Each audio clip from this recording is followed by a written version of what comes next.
Hello, everybody. Here we are, me and Denilso de Lima here to record a 30 questions or more. Well, Denilso, this is a simple podcast, no edition, no sound effects. We're going just to speak English. I am going to ask you 30 or more questions, and you Okay. also feel free to talk to me, to ask me questions back the way you want, okay? Okay. All right. There we go. I'm going to start with a very basic question, really, really basic. So, dude, what's your full name? Well, my full name is Denilso de Lima. Oh, Just that. that's just that. Nothing else. Yeah. Okay, I'd like to listen to your spelling. Can you spell Denilso to me, please? Wow. The whole name? The No, full just the name? news, so I Okay. guess it's all right. It's Denilso. All right, dude. We were talking before the recording start about the Ukraine, the Russia, the tension out there. And I was going to ask you a question about the alphabet. Most part of Okay. my students, they don't understand why it's so important to master the alphabet. What do you think about this? Is it really important to master the alphabet in a second language that we are studying? Well, I think it is because sometimes you may have to spell your name to Mhm. people, or you even have to ask people to spell their names, Got it. or you don't know how to spell a word that you have to write, so you Hmm. have to ask someone how to spell it. Well, the problem with the English alphabet is that uh, we don't pronounce the letters the same way that we pronounce when we are reading a text. Okay, so but it is important in order to have this communication going on with people when it comes to spelling. How do you spell a word? How do you spell your name? How do you spell something? So it's important to learn that. Oh, I do believe in it, especially because when we are abroad, I mean, I've never been abroad, but if I had been there, I know that it's not common to have a guy there with the name Eduardo or maybe Denilso. We Yeah, would have to spell our names all the time, right?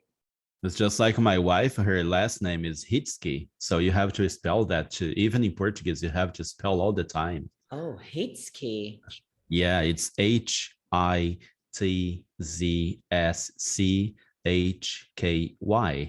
Wow. Is this German? Yeah, I guess it is. It's something from there, you know.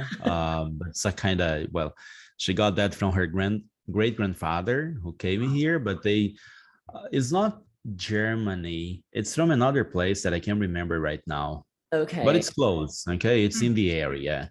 I see. I see. I feel you. And tell me, man, where are you from? Well, originally, I'm from Paraná. I was born in Santa Helena, Paraná, but my family moved to Curitiba. But when I was 2 years old, my family came to live in the north of Brazil, in Mhm. Rondônia. So right now, I've been living in Porto Velho for quite a while. Okay, I grew up here. So I was born in Paraná, but I grew up in Rondônia, in Porto Velho. All right. And you said that you were born in Santa Helena, Paraná. Yep, I'm Paranaense. It's a big coincidence. I mean, my father, he was born in Bahia, Okay. Jequié, the name of the city. And Jequié, Jequié Jequié. is Jequié is the name of the street I live in here. Oh man, another big coincidence, I'd say. But take a Yeah. look. When my father was 5 years old, he moved with his whole family to Paraná, Santa Helena. Are you sure? Really? Yeah, yeah, I mean it. Wow. Yeah, I and mean, now you are in Jequié. My father was from Santa Helena. Crazy talk, huh? okay, hold on. He was 5 years old when his family moved to Santa Helena. Yeah, yeah. Wow. What year was that? Oh, I'm not sure. In fact, Okay. to be sincere But with you, I don't really know my dad's age. I guess it's 60 okay. something, you know? Okay, but he lived in Santa Helena for a long time. No, no, no, he didn't. I guess he stayed there for some months. I need to confirm it Okay. with him, but it wasn't for so long, you know? Okay, yeah, because I was in, well, our families kind of met each other back in the past. This is kind of weird, you know. Yeah, but This no, is just going through my mind here, but okay, oh, yeah. pretty dope, man. Pretty dope. And tell me, did you learn English at school? No, actually, I learned English by myself. I'm a self-taught. I've never been to an English language school uh, to learn English. So I always learned English by myself. So we say that I'm a self-taught. Uh-huh. And I remember because I'm a big fan of your work, you know, I have all your books and stuff. And I remember, I don't know if I read it on Inglês na Língua or Inglês na Ponta da Língua, or if it was in your book, but I remember that you said that you learned by that old technology, the Ye- tapes. Yeah. Yes, well, with the old technology was first the books. I learned from books because I Uh-huh. used to I was studying at a school, you know, regular school, not an English language school, but a regular school. In this regular school, there was a library. Mm-hmm. Yeah, there was a library. So I used to get to school a little bit earlier than the Okay. normal classes started. And I would copy texts from the English books so that I could learn or study those texts at home at night. So this is the year is 1989. So this is when 1988 to 1989, this is when I started learning English by myself. Then somebody gave me a pastor from the church I used to go. He gave me a set of tapes, but I didn't have a player to listen to the tapes. So Mm-hmm. I was able to listen to English for the first time in 1993. It was at the beginning of the year, 1993. I had an aunt and she gave me a player, you know, Okay. so that I could listen to the tapes that that I had. And this was the first time I listened to English. Before that, it was totally the old technology called the books, pens, and notebooks, and all this kind of thing.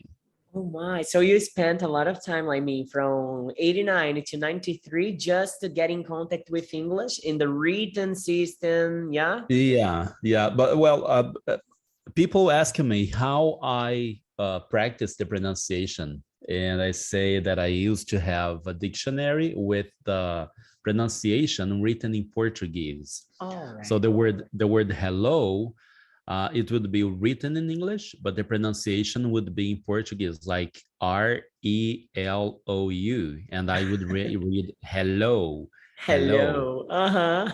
See, uh, so basically that was my pronunciation was terrible, really really terrible, Eduardo. And I remember that I made a lot of mistakes, I mispronounced a lot of words, but when I had the opportunity to learn to listen to English, I started correcting myself. And this is one thing people have to understand: they are going to make mistakes, they are going to say things in the wrong way at the beginning, no problem with that.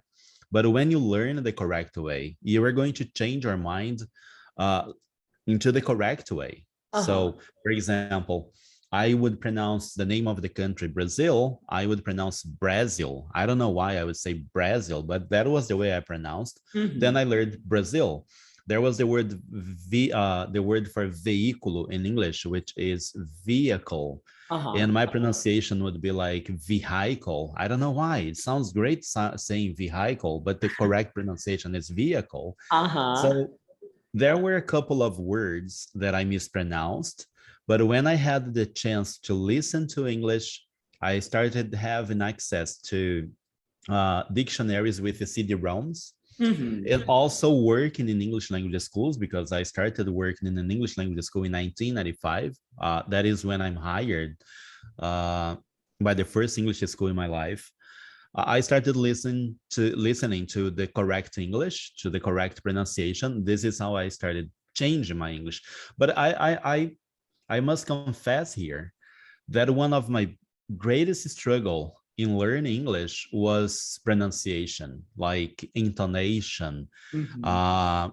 I had some hard time in order to learn that because my intonation would sound, sometimes it sounds like Brazilian speaking. We have a way of saying the words. We have the musicality, the flow, and everything. Mhm. But it took me some time to learn that. I But I see. never cared, you know. I knew that I could speak English. I knew that I could communicate with people. I even today, after 30 years learning the language, 33 years to be more specific, uh, I'm still learning. I'm still learning the language. We are learners all the time. We keep improving day by day. Totally, man. That's why I admire a lot your job because you put yourself as an eternal learner. I mean, That, there's always something new to learn, you know? sure, yeah, Always. totally. Man, And we are never good enough in the things that we know. For example, I realized recently, I've realized that I was mispronouncing the pronunciation of the preposition on. You know, it's a simple word, but mhm. I was mispronouncing the word. I was saying on. So this is a podcast, but I don't know if people can get the difference, right? Listening, but the wrong pronunciation sounded like on, on, Mhm. on. The correct pronunciation is on, on. Now, both first the wrong one that I was mispronouncing, and then the correct one. On, on, on. I don't know Mhm. if you can realize the difference, but there is a difference. I can. And I noticed that I was mispronouncing other words, as for example, I was saying wonder instead of wonder, Uh-huh. which is the same thing. And so we mispronounce words after 30 years working with English, learning English. I was mispronouncing, making mistakes in pronunciation. And then I realized that and I started correcting myself. So Mhm. what I want to say here is you may know a lot of things in English. You may have a very good English. You may, never take for granted or never think that you are not making mistakes because maybe we are, you Uh-huh. know, and this is really funny. So that's why I keep improving. I keep learning all the time. There is always something new to learn, and there is always something to correct in the way that you speak English. I see. I see it. And about the confidence, I mean, you were always confident about your English. When did you first feel that, wow, I can communicate myself in English. I can speak with people. They can understand me. I can understand them too. When did you feel that for the first I, time? I, well, this is a question people keep asking me sometimes, and I don't know the answer to that. I just know that it happened. I kept studying the language, and in one moment, I could understand the movie, not everything, something Uh-huh. in the movie. I could understand the lyrics of a song, not everything, but something. I Uh-huh. was listening to an interview on TV, and I knew what the person was saying. Sometimes I didn't. It's okay. But I would say, well, first I was always very curious about the language, and I was a kind of, I was usually bold in order to ask people. So Mhm. uh, when I was, whenever I was downtown here at the city center, Yeah. I remember that I could spot people who weren't from here. Okay, they were foreigners, and I Okay. would ask them, "Que horas são?" And the guy would say, sinto muito não falar português. Oh, okay. What time is it? That would be my pronunciation, very, Uh-huh. very Portuguese way. Uh-huh. What time is it? Okay, now it's what Totally. time is it? What time is it? And they would say, "Oh, you speak English, you know some English," and yeah, I can, more or less, so that kind of thing. And Uh-huh. they would talk to me in a very clear way. I could understand sometimes, but we tried to communicate. And I was this kind of guy, okay, who would do things in order to practice the language. And but I would say now, getting back to your question, I guess when I started having confidence was when I passed the first my first examination, the FCE. The year was 1998. Before that, I thought my English was like, you know, I have to improve a lot. I have to learn a lot. I don't know how am I going to sound in the real world? What is going to happen if I talk to a native? And my English wasn't like that back then. My Uh-huh. English was more British, you know, I wouldn't speak like that. So my English would sound like this. What exactly are you doing here? Why are you asking me these questions? I don't know the answer to them. I wish I had all the answers to the questions you asking me, but it's not possible because we never have all the answers. So give me a break. You know, I would sound like that, but kind of better because I haven't been practicing my British English, but you Uh-huh. know, I was very good at it. Wow, man, it's such a new character here for me. I didn't know that you could communicate in British English too, Yeah, and it's I pretty can. clear. I usually tell people that um, I can speak 6 languages. All of them are different accents of English. Okay, So so can you I name have them? yeah, I have this RP, received pronunciation, okay, Uh-huh. which is the common British English that people think that is easy. Okay. It's clear, it's okay, it's great. It's the one that the BBC makes use of. I have the standard American English, which is the English I'm using right now. Okay. Uh, I can't fake it right now, but the Indian English, uh, I have the Irish English is 4, right? Australian Four. English Uh-huh. and Appalachian English.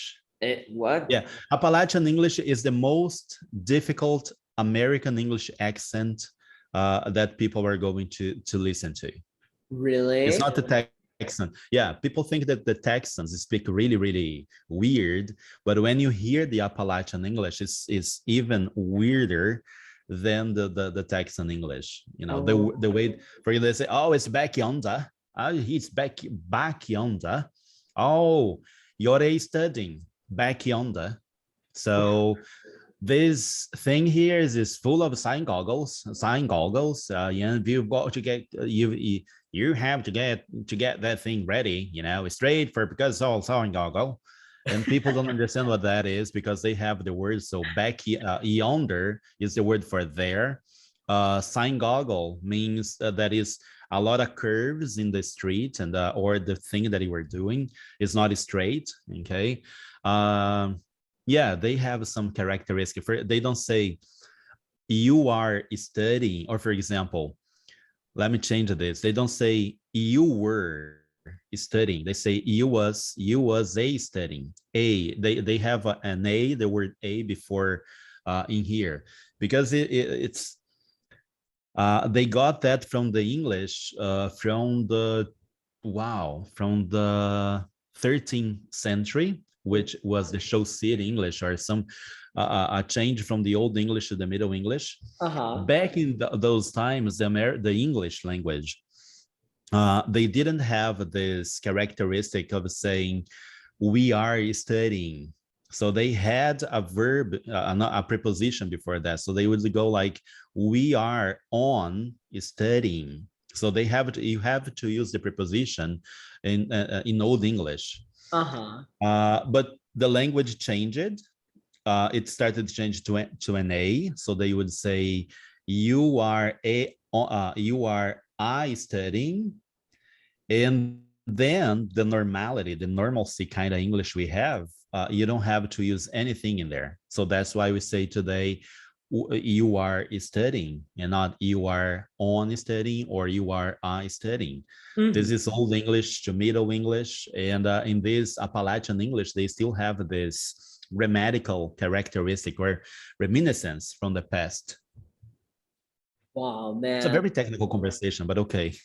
No, you can say, I mean, I didn't know that you could communicate in all those different accents. I mean, I'm Yeah, from, well, I wouldn't say that I can right now because, you uh-huh. know, I didn't have someone to practice with, But you can but understand and them clearly. yeah, sure, Uh-huh. totally.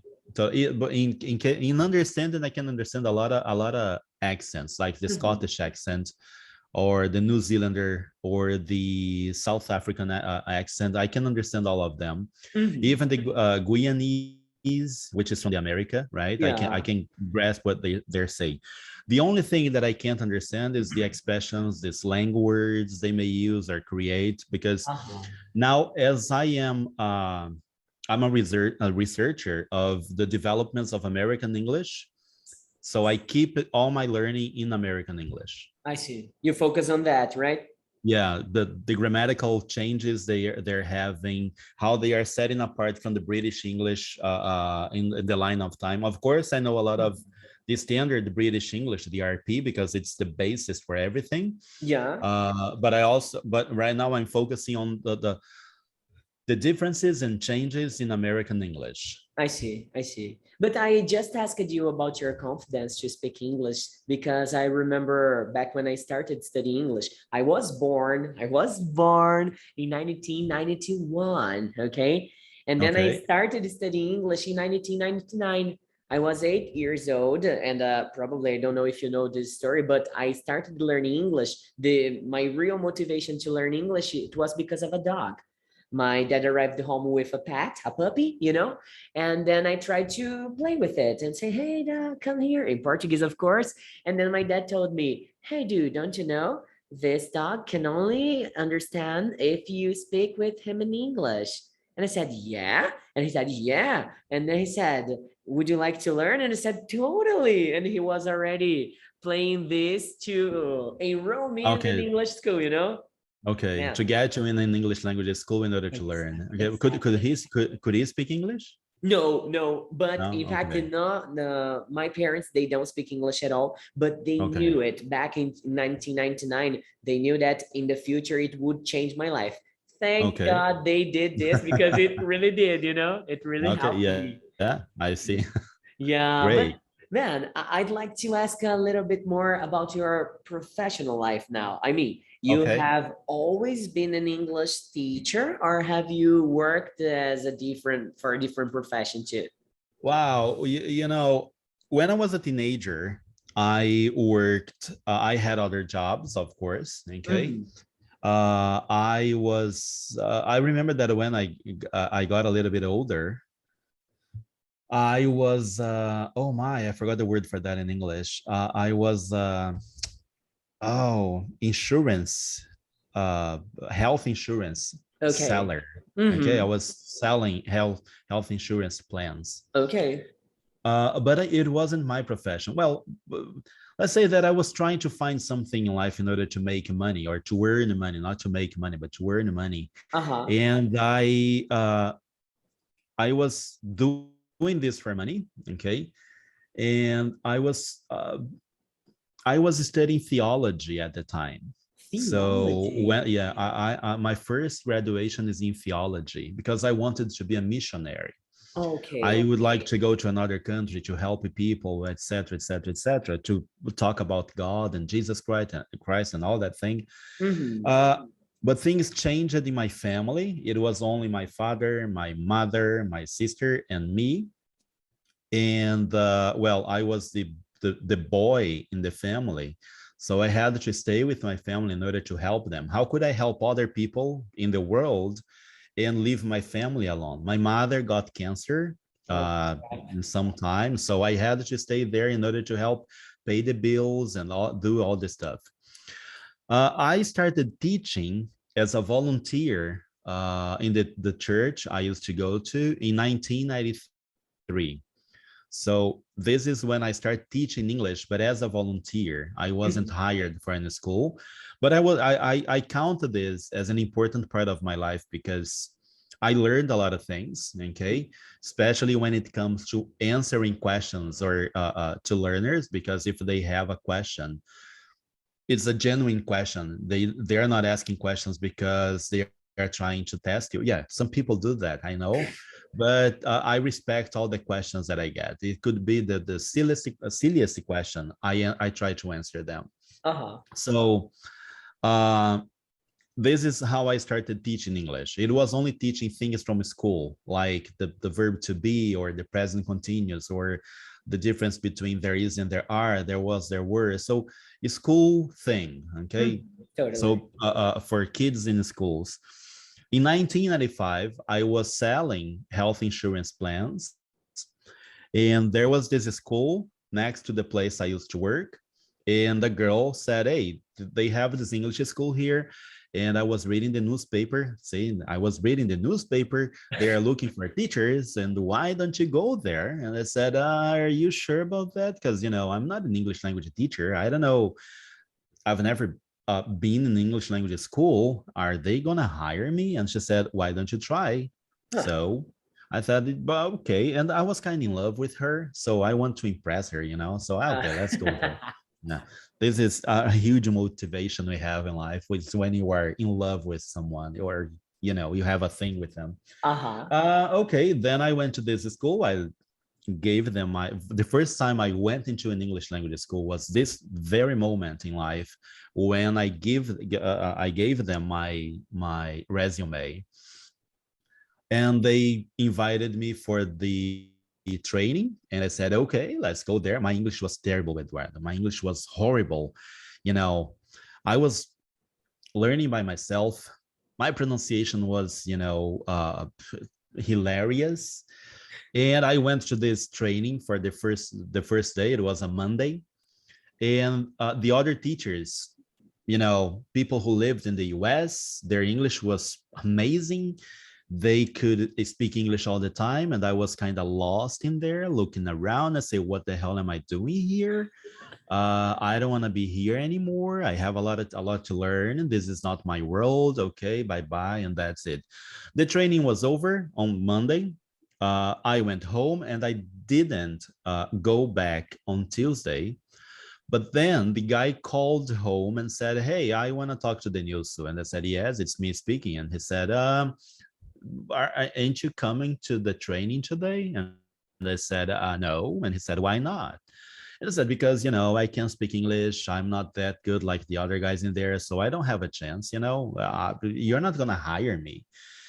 And then he said, we are not hiring people only because of their English. There is all the being friendly with the learners, the way that you teach, you know, all this charisma with other people. This is what we are looking for as well. So it's not only English. And we are the ones who are going to say if you are fit for the job or not. Whoa. So you have 30 minutes to be here if you want to try, if you want to, if you want this chance to show who you really are. And they said, oh, okay. So yeah, in 15 minutes, I was there. I got my bike, you know, I went there biking fast as I could. And I was in the training, and on Friday, they hired me. So this is the first moment in life or the moment that I am hired, that I was hired by an English language school. I started teaching. It was great. It was nice. It was fun. I met a lot of people. I changed the love of my life because I met one of the learners. And, you know, it was only, I was the kind of teacher that, okay, this is just for a time. I don't want to be a teacher. And, you know, I'm here for the money. In 1997, I was working at another school. I was kind of tired. Oh, this sucks, you know, it's always grammar, teach this, and it's the same thing. What's your name? Where are you from? What do you do? The present simple, past simple, ed, s at the end of the word. When is the present simple, third person singular, conditionals.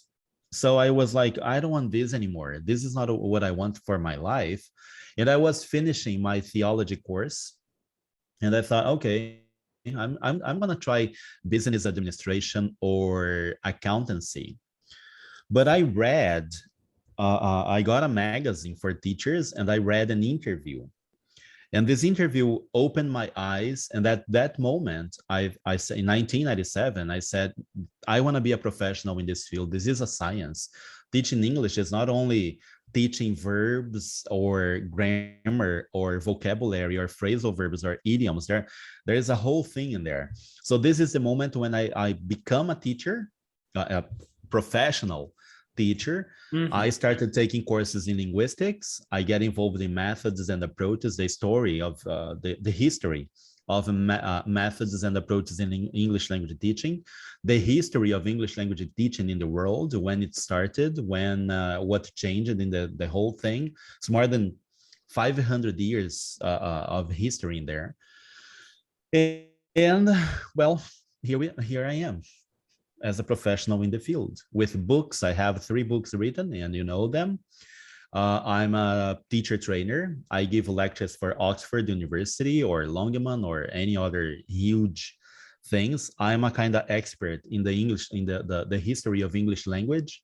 So it's not only the history of English language teaching, but also the history of English language, the history of English language as a language, the changes in the language that we had and that we are about to see in the future, like the TH sound is going to disappear. The modal must is not going to be used anymore in the sense of have to. So things are changing this way. We have the pronoun whom, which is disappearing as well. So we don't have to teach that anymore. So, and you know, I'm involved in this kind of research, and also corpus linguistics, applied linguistics, lexical acquisition, and all that stuff. My Lord, man, you're such a geek, right? Holy Yeah, dude. I tell teachers, you have to keep learning, not only the language, but even the minds of people, how people are, the brain, how people learn a language. How am I going to teach an adult, a grown-up student, okay, which is totally different from a kid? So people say, oh, you have to learn English as a kid. No, you don't have to learn as a kid. Kids learn in one way. Kids' brain is totally different from a grown-up's brain. So we have to teach grown-ups, not only kids, okay? I'm not dealing with kids. Okay. And we try to break some of the myths that we have around, like speak like a native. That is total BS. We have if you want to learn English, you have to live abroad where the language is spoken. This is English that I speak all the time. I've never lived abroad. I've never been to an English language course. I've never taken an English language course. And I guess my English is okay. I'm really pretty happy with my English. So you don't have to live abroad, okay? You don't have to live abroad. You don't have to, you know, of course, it's a wonderful experience, but these are the kind of myths that as a professional, talking about my profession, that we try to deconstruct, you know. I see. This is a terrible word to use, but okay, now it's done. Denilso, you have a huge impact in the English language teaching here in Brazil, right? I don't know if you know how big you are, because man, it's almost impossible for me to think about a great English teacher who doesn't know anything about you. I mean, about your story, about everything that you published, about your blog, your site, whatever, your name. You mentioned the blog, and we have to remember that the Inglês na Ponta da Língua as a blog. It's one of the first blogs in English language teaching and English language learning in Brazil. Yeah. So, it's since 2007? Yeah. 2007, but I started giving tips online in 2005 on Orkut, you know. Orkut, oh my gosh. Oh. It talks a lot about. Yeah, but what did you say about this whole thing being an influence for other teachers? The thing is, I always had you as a big source of information. I always had you as a source of inspiration, because first, back then in 2010, when I created, it wasn't VPFI, it was Você Pode Falar Inglês.blogspot.com. And I remember I accessed your website, your blog every single day. And I imagine, oh man, this teacher is awesome. This guy is the guy, you know? And I would like you to tell me some other references in Brazil, because I know Tecla Sapi, English experts with Alessandro Brandão, Ulisses, you know, those guys. I would like you to tell me other references here in Brazil that you may say, wow, these guys, they are important in the English teaching. Because I'm tired, man. I'm tired of listening to people talk about Gavin, Mario Vergara, those guys, they are so sensationalist, you know. I really don't feel them like professionals. Well, when it comes to this whole thing of learning and acquiring the language, we have the guys in universities. We have some great names in Brazil that are the teachers in the applied linguistics, linguists actually in the field. Oh, I can't remember all the names right now, but we have teachers in, I'm to avoid problems. We have some teachers in the University of Brasilia, the University of Minas Gerais, the University of Paraná, even the guys in USP, you know, we have some people who are studying and talking about language teaching and language learning and language acquisition. When it comes to the web, okay, to the web, to the internet, we have Karina Fragoso. We have I don't trust everyone. That is the point. I see. You know, because what is the thing here?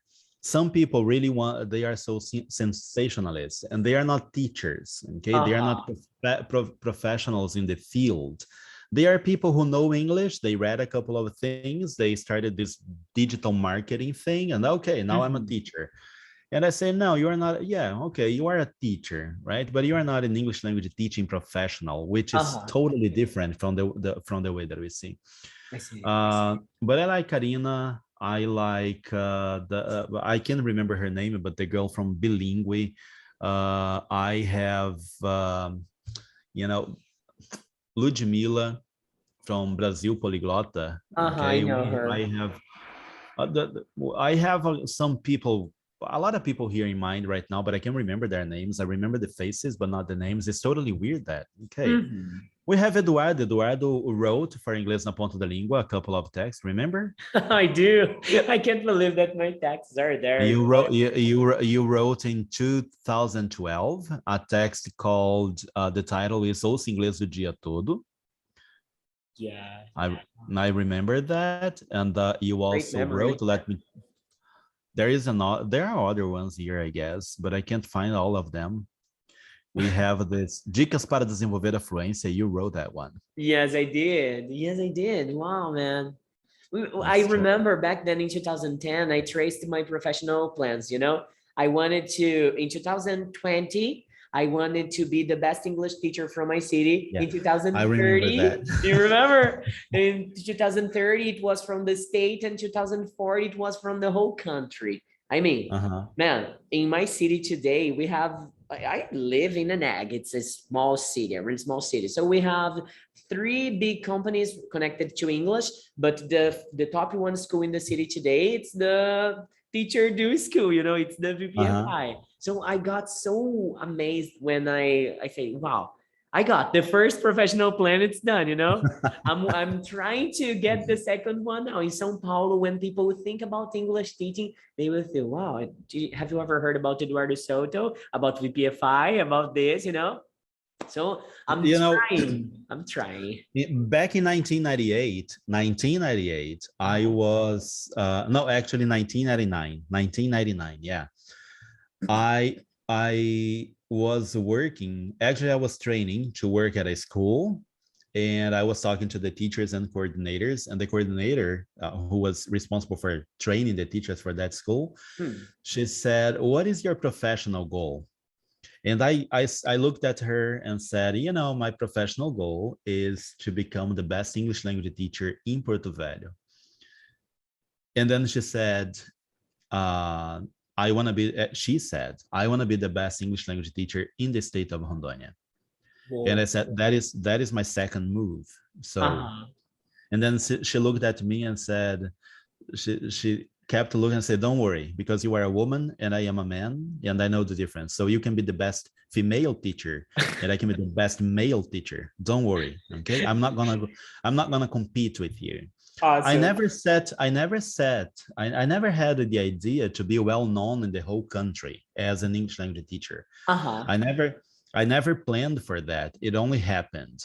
And well, because of the books, because of the blog, because of the things I say, and the teachers who keep reading and talking about my work. This is awesome. This is great. Sometimes people here in Porto Velho, not everybody knows about this. It's not everybody who knows that I'm an English language teacher. They think I'm a photographer. And this is great because it's, you know, my secret identity. Okay, it's cool. It's cool. Yeah. Well, but about the photography, I guess you really love doing that, right? Yeah, I started photography back in 2016. Oh, Well, here is a moment, kind of hiatus in this whole English language thing. In 2014, 2015, and yeah, these 2 years, things were changing online. okay. We started having all this digital marketing thing, people saying that you can be fluent in English in 6 months, or you have to speak like a native speaker. So it was the moment that uh, people with money, they started uh, advertising their business. And Mm. I kind of got, tired of all that thing. And thought, man, these guys are crazy. I don't want to be in this world anymore. I don't want to be there are some people I knew were attacking my work because, they had to do something in order to say, hey, we are better than anybody else. Uh-huh. So in January 2016, I decided to um, kind of stopped for a while, not 100%, but like, let's say 85%. I stopped Okay. producing content to Inglês na Ponta da Língua, YouTube, blog, Instagram, and everything. And I started, I was having some personal problems in life as well, as usually happens. So photography was the thing for me to get away from this world. I would grab my camera, I would go to a quiet place, be there, paying attention to nature and taking photos of landscape. Mhm. Then I started taking pictures of people, and I learned a lot of things. I read a lot of books. I watched a lot of movies. I made some money, a little money, not a lot of money. Okay. Mhm. But yeah, photography was really nice. Was It gave me another way to see things in the world, to pay attention to shapes, attention to the way people move, what people do, why they build things in one way, and how we can take the best picture, the best angle for that moment. I see. Pay attention to the sunset, pay attention to sunrise, pay attention to, things in life, Like the things that we don't pay details, attention. yeah. Huh? I mean, details in general. Yeah, yeah. It's kind of weird because now when I go out, I pay attention to even clouds, the way that I see clouds, or uh, a small flower in one place. Then don't take the picture like this, change a little bit here, the camera like this, and then you have a better picture. And people say, it's not the same picture. I was there with you. How is it possible that you took a better picture than I did? And say, yeah, I know it's crazy, and it really is. I see. I see. Maybe the eye of the photographer makes it better, right? Yeah, I have a photo that I was here. It was sunset. We stopped at the car. I was with a group of Americans, and at the time I had an iPhone 7. Okay. And this American friend of mine, he also had an iPhone 7, and we stopped at the street on the road to take a picture because I saw this little house with the water, the sunset, and everything. It was, I saw that for a moment and said, "Hey, stop the car! I want to take this picture." But I didn't have the camera. I love taking with pictures like that with my camera. But had only the cell phone, and I said, okay, as a photographer, you have to use whatever you have in hands because Mhm. it's your eye, it's not the technology. I see. I And see. I took the picture, and the guy next to my side with an iPhone 7 as well, he took the very same picture. But when we went back to the car, and I showed him my picture, he showed me his, and said, we were there. It's the same place. It's the same everything, but your picture is still better than mine. How is that even possible? And said, because I set the things in my cell phone to take the picture the way that I wanted to. I darkened here and there and there and here and there, and it's not editing. It's only changing the settings in your camera, and you do this whole thing. And said, I gotta learn that. And said, it's just learn to use your phone to take the picture. That's the only thing you have to learn. And of course, but how you are going to imagine that landscape, that scene in your mind. Uh-huh. Okay, so this makes a huge difference. It's really nice to learn this. I loved it. I think it's an interesting topic to learn about. I'm terrible at Sure. taking photos, you know, but I do like to take them. If you access our Instagram, you're going to see thousands and thousands of pictures. The students who come to VPFI, they say, no, pictures again, no, please, you know, but it's mine. It's something I'm mine, really you know? terrible, but I'm terrible with pictures. When it comes to taking pictures of me or with friends, I don't take them. I take Really? pictures of others, but yeah, even my Instagram, my personal Instagram is only photo pictures of others, not pictures Mhm. of me or my family. And I yeah. see. Wow. Well, man, I'd like to ask you the last question because, as I said, I must go to the supermarket right after we stop this recording Okay. here. Okay. So I'd like to ask you, it's a question more for me than for the audience. Okay. About Okay. your agenda today. Like, is there a possibility of somebody studying like a private class with you or a course that you developed? How is your Yeah. agenda today? Well, Eduardo, now I don't give private lessons anymore. It's been Mm. quite a while since I last had private learners with me. I Uh-huh. don't teach one-to-one because I really don't have the time. I have to, I have some responsibilities with the partners I have in Inglês na Ponta da Língua. But I have the course, I have courses on Inglês na Ponta da Língua for learners and also for teachers. So I have this English Matrix Mm. course, which is a course with 25 modules, and it's for basic learners of English and also intermediate learners of English. Okay. We have like 4 or 5 lessons in each module. It's a Okay. lot of things. It's not only about English, but about learning to learn the language. I have a course called Aprender Inglês com Chunks. I only talk about chunks of language in this course. There is Mhm. no English language classes or things like that. Of course, you're going to learn some English, but Mhm. not the way that you are going to learn in the English matrix. I Uh-huh. also have the collocations course for vocabulary I have this. and the okay, yeah, and the lexical teacher, right, which is a course for teachers, only for Uh-huh. teachers. And Oh, I talk about methods, approaches, paradigms, language teaching, language learning, the science of language teaching and language learning. I have About these English three. matrix, that huh? I have these three, the chunks, the collocations, and the last Lexical one. teacher. Yeah, the lexical teacher. Yeah. Okay, The yeah. the matrix, I don't have it yet, but I guess it's not the moment, you know? The one thing about English matrix, people keep asking me why English matrix? Why matrix? Are you a fan of the movies? I say, yeah, I'm a fan of the movies. I like, well, Matrix 1, 2, and 3 are awesome, but the last one is terrible. I But didn't watch it okay. yet. Yeah, no, don't even waste your time. Oh Okay. my. Anyways, well, you may like it. It's up to you. So I tell people, when we were discussing the name for the course, I thought of, okay, English fluency. Nah, it's a lot of people make use of that word. English blah blah blah. Nah, it's not okay because someone kind of used that one. English Uh-huh. blah blah. No. And then I thought, why not English matrix? And everybody was like, why English matrix? Well, people keep saying that I was at the beginning of the this English language thing. I am a kind of people come to me to ask questions, to know things, or even to clear their doubts.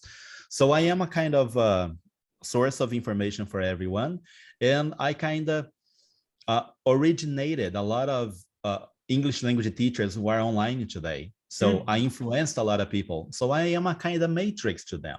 I am the beginning. So English matrix, why not? The website, Inglês na Ponta da Língua, people go to this website in order to get information about expressions, how to learn the language, how to teach the language.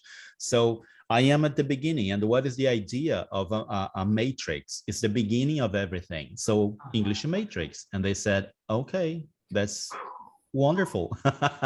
Man, wow. Now you explained the world to me. I mean, for sure, English Matrix. You were there when nobody else was there. It makes So total that is it. sense. And when it comes to starting a new town, they had the Igreja Matriz, the main Mhm. church.